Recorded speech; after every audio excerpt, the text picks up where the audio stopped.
मसीह वंदना के खजाने से।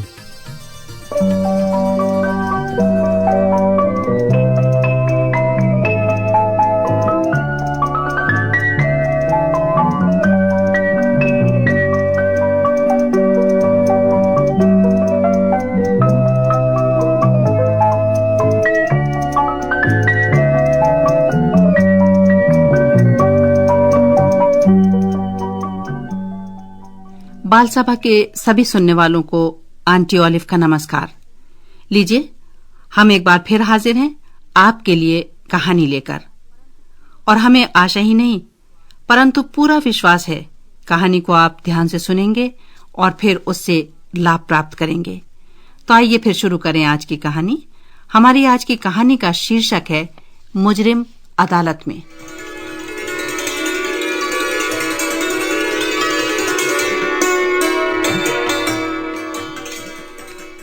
कोर्ट लोगों की भीड़ से खचाखच भरा हुआ था। सभी लोग जज के आने की प्रतीक्षा कर रहे थे। काफी देर के बाद जज साहब आए और अपनी कुर्सी पर आकर बैठ गए। लोगों के बीच बातचीत बराबर जारी थी। अचानक एक चपरासी ने उठकर कहा, आप लोग सब खामोश हो जाइए, अदालत अब शुरू होने वाली है। ये सुनकर सभी संभलकर अपनी अपनी जगह पर बैठ गए। कुछ देर के बाद एक छोटा लड़का, शायद 16 साल का होगा, लाकर एक कटहरे में खड़ा कर दिया गया। सभी लोगों की नजरें उस पर लगी हुई थीं। वो कभी उस लड़के की ओर देखते, कभी जज की ओर देखते, कभी आपस में बातें करते। अरे रे, ये तो बहुत ही छोटा सा लड़का है। आखिर इसने कौन सा ऐसा अपराध कर दिया होगा जिसके कारण इसको यहां अदालत में लाया गया है। अभी वो ये सब कुछ सोच ही रहे थे कि जज ने मेज पर हथौड़ा ठोकते हुए कहा, ऑर्डर ऑर्डर। हाँ तो लड़के, क्या नाम है तुम्हारा? जी मेरा नाम संजीव है। उस समय संजीव की बुरी दशा हो रही थी। डर के मारे सारा शरीर थर थर कांप रहा था। वो बहुत कोशिश कर रहा था कि अपनी नजरों को ऊपर उठाकर वहां पर खड़े लोगों को देखे या फिर जज साहब की ओर देखे, पर नहीं, उससे ऐसा कुछ भी नहीं हो सका। उसका सर नीचे की ओर झुका हुआ था और उसकी नजरें जमीन में गड़ी हुई थीं। जज की दोबारा आवाज ने उसे चौंका दिया।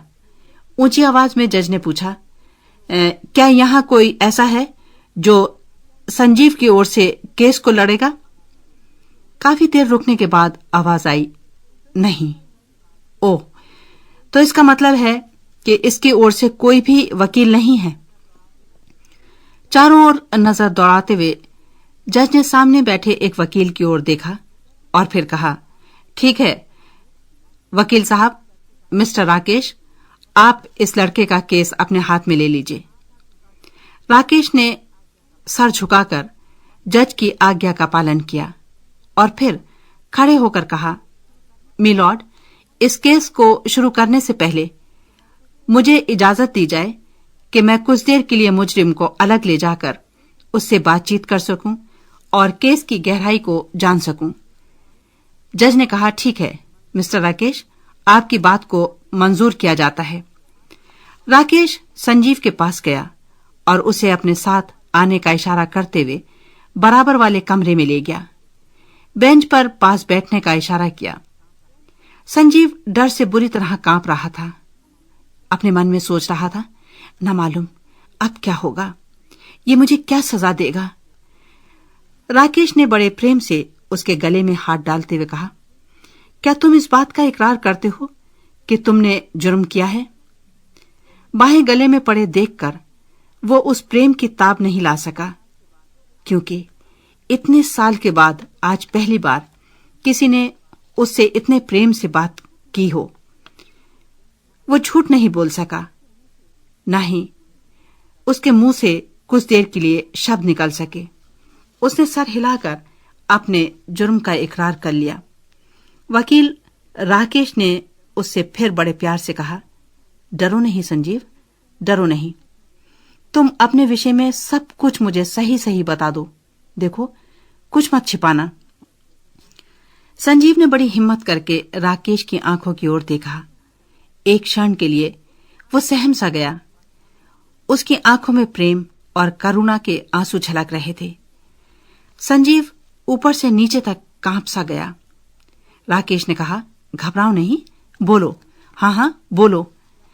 संजीव ने लड़खड़ाते हुए शुरू किया, साहब, मैं 3 साल का था जब मेरी माँ मुझे इस संसार में छोड़कर खत्म हो गई, और जब मैं करीब 5 साल का हुआ तो मेरे पिता का साया भी मेरे ऊपर से उठ गया।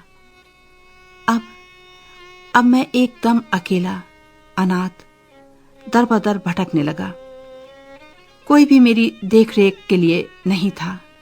साहब, मैं एकदम सच कह रहा हूं।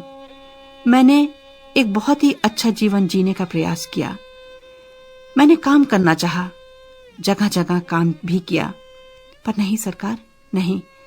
ये संसार वाले बहुत कठोर हैं, बहुत निर्दयी हैं। मुझे सहारा देने के बजाय मुझे ठोकरें मारी, मुझे भूखा रखा। हाँ, मेरे साथ जानवरों का सा व्यवहार किया। आखिर मैं अपने जीवन से तंग आ गया, और फिर मैंने जीने के लिए गलत मार्ग को अपना लिया। आज जो कुछ भी मैं हूं, जो कुछ भी मैंने किया है, वो सब मजबूरी के हाथों बिक कर किया है। संजीव ने एक बार फिर नजर शरीर पर डाली। राकेश वकील की आंखों में आंसू भरे हुए थे। अपने आंसुओं पर काबू पाते हुए, बड़े प्रेम से थपथपाते हुए उसने कहा, अच्छा, कोई बात नहीं, तुम चिंता मत करो, आओ, मेरे साथ आओ। ये शब्द सुनकर संजीव ने अपने गंदे गंदे हाथों से वकील का हाथ थाम लिया। राकेश जैसे ही आगे बढ़ा, संजीव उसके कोट का छोर पकड़कर उसके साथ साथ कठेरे में जाकर खड़ा हो गया। जज ने कहा, हाँ तो मिस्टर राकेश, आप अपने मुवक्किल की सफाई में क्या कुछ कहना चाहते हैं? मिस्टर राकेश ने ऊंची आवाज में बोलना शुरू किया, मिलॉर्ड, मुझे इस अदालत में काम करते हुए काफी साल बीत चुके हैं। मैंने देखा है, समाज की भलाई के लिए और मनुष्य की भलाई के लिए इस अदालत में बहुत बार मुजरिम को संभालने के लिए दया की गई और उसे छोड़ा गया। आज इस समय मैं इस डरते हुए, कपकपाते अनाथ के साथ आपके सामने खड़ा हूं, जिसका ना बाप है, ना मां है, और ना ही कोई और है जो इसके सर पर हाथ रख सके। इसका दिल टूटा हुआ है। इसने अपने गुनाहों को मान लिया है, और ये सब कुछ उसने बहुत ही मजबूरी के हाथों बिक कर किया है। आज इस समय वो आपसे दया की भीख मांग रहा है। संजीव ये सुनकर बिल्कुल कपकपा गया। उसने कस के वकील के कोट को अपने हाथों में पकड़ लिया। राकेश फिर बोला, और वो बहुत देर तक बोलता रहा। कोर्ट में खामोशी छा गई। उसकी दलीलों को सुनकर वहां खड़े सभी लोगों के दिल हिल गए, यहां तक कि जो सिपाही वहां पर खड़ा हुआ था वो भी अपनी आंखों से आंसू पोंछने लगा। कुछ देर रुककर वकील ने फिर कहा, मिलॉर्ड, यदि आपने इस अनाथ बच्चे पर दया करके इसको छोड़ दिया तो मैं आपसे वादा करता हूं कि मैं इस बच्चे की देखरेख करूंगा, इसको पढ़ा लिखा कर एक बहुत ही अच्छा शहरी बनाऊंगा। वकील के सुंदर शब्दों से ऐसा लगता था कि संजीव का दिल फट जाएगा। राकेश बोलते बोलते वो इतने भाव में बह गया कि अचानक जोर से चिल्ला उठा, पिताजी, मैं आपसे इस लड़के पर दया की भीख मांग रहा हूं। अपने छोटे मुवक्किल के लिए मेरे मन में ऐसा प्यार है जैसे अपने सगे भाई के लिए होता है। पिता का शब्द सुनकर सारा कोर्ट संजीव की आंखों के सामने घूम गया। क्या इसका मतलब कि जज ने अपने बेटे को मेरे केस लड़ने के लिए नियुक्त किया? तो क्या इसका मतलब यह हुआ कि यदि जज मेरे वकील का पिता है और वकील मेरा भाई है तो जज मेरा पिता है? संजीव इस विचार के आते ही जोर से चिल्ला उठा और जज अपनी जगह पर खड़ा हो गया और बोला, आनंद मनाओ, क्योंकि खोया हुआ मिल गया है, मरा हुआ जीवित हो गया है। सारे ही खड़े हुए लोग एक आवाज चिल्ला उठे, परमेश्वर की महिमा हो। प्रिय श्रोताओं, इस कहानी के द्वारा आप समझ गए होंगे कि परमेश्वर के प्रेम की ये एक सच्ची तस्वीर है। उसने अपने प्रिय पुत्र को इस संसार में भेज दिया कि वो पिता से हमारे पापों की क्षमा मांगे, हमारे लिए दया की भीख मांगे और पिता से हमारा मेल करवाए। संजीव का दिल इतना प्रभावित हुआ कि उसने उसी समय परमेश्वर को ग्रहण किया और वो फिर ये कह सका, ऐ बाप आसमानी, आला मकाम तेरा।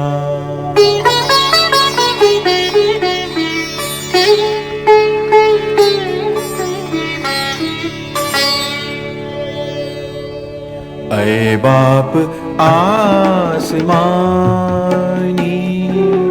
आला मकाम तेरा। ऐ बाप आसमानी, आला मकाम तेरा।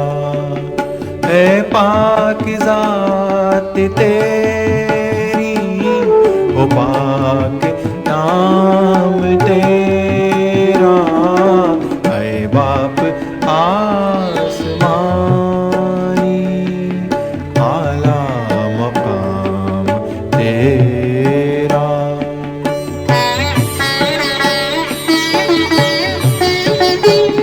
जैसे कि आसमान पे है मर्जी पाक तेरी, जैसे कि आसमान पे है मर्जी पाक तेरी, वैसे ही इस जमीन पर हो इंतजाम तेरा।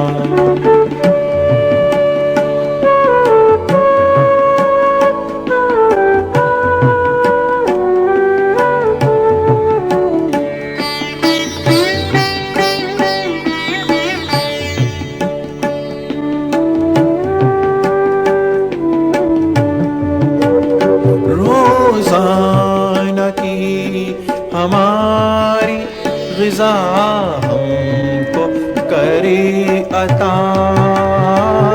रोजाना की हमारी ग़िज़ा हमको करे अता।